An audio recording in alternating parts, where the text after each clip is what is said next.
they adopted a preservation strategy. They didn't, going for full-scale absorption of Aisha. So they made a decision, conscious decision, to keep the two organizations separate, at least for now.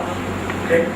So now, because once you're going for full-scale integration, a lot of these HR issues come up, and a lot of your energy and time gets consumed in that process. So they said, no, let's not get into that right now. We will deal with those things later on.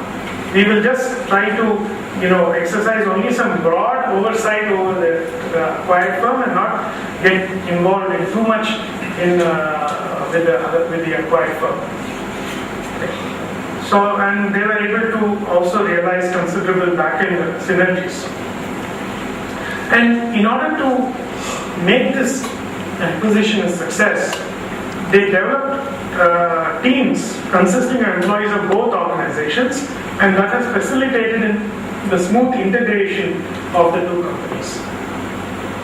What were some of the challenges in this valuation? Okay, so they had to make sure that they, take various factors into consideration when determining the value, like brand value and so on. And so, okay. People issues. So these were some of the challenges that they faced: people issues, valuation, transaction issues, and integration issues. So what were the summary of key learnings from this acquisition? One, let's look at it pre-acquisition. First, you have to ensure, if you want to make an acquisition a success, first thing is ensure a good fit, strategic fit.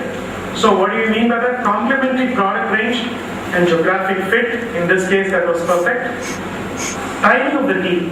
Okay, so timing is very important because there is a direct correlation between timing and value creation. So what they did was, if you want to maximize the benefit, you should time it at the bottom part of your industry cycle, so that you can, when the industry picks up, then you will be in a much better position to compete. Due diligence. Okay, I mean, I don't have to stress the importance of that. We all know the importance of conducting very rigorous due diligence. And also the extent of integration is something to think about. Really look at ways to enhance the top line. See, bottom line is important. Improvement in the bottom line is important. But top line growth is essential. Okay, so if you cannot afford to neglect, initiatives to enhance top line growth.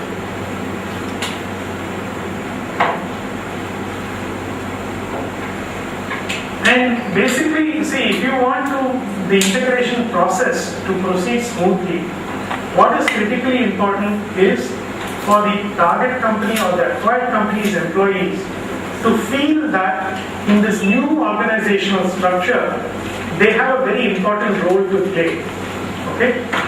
That is, if you don't create that impression, there are going to be impediments to the integration. And when there are impediments to integration, it is going to ultimately affect the attainment of synergy.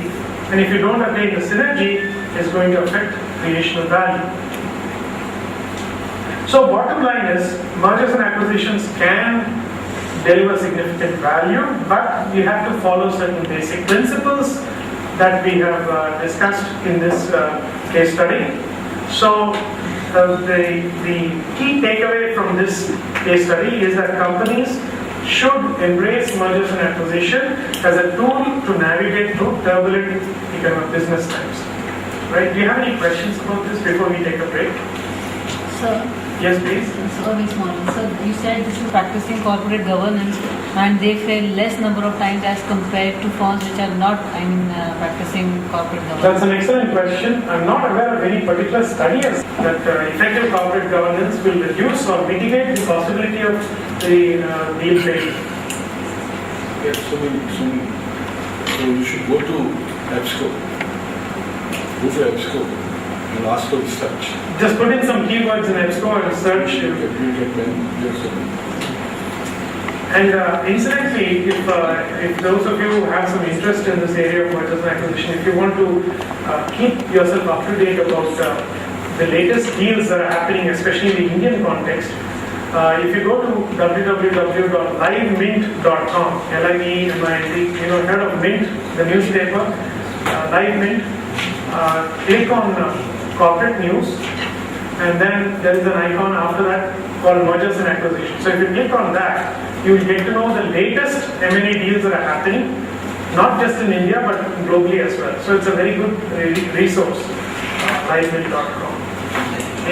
Some of them